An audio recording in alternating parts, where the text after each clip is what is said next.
അരിശിനെ പിടിച്ച് അടിച്ചാ. ഓ അവൻ 2 എണ്ണം ചോദിച്ചു 2 എണ്ണം കൊടുത്തു. എന്ത് അവൻ ആരാന്നറിയോ?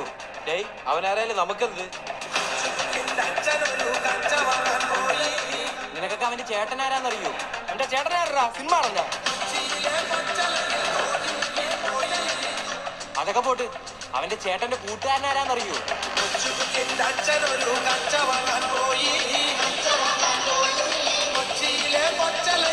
തീർന്നടാ,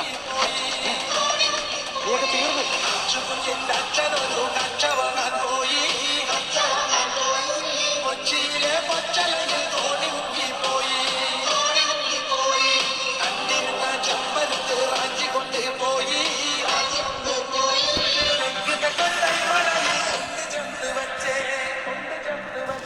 ആരവൻ അടിച്ചത്? എന്റെ പെങ്ങളെ പറയണ ഇനി അടിക്കും ഞാൻ അവനാ. ആണോടാ? ഇല്ലെന്ന സത്യമായിട്ട് എനിക്ക്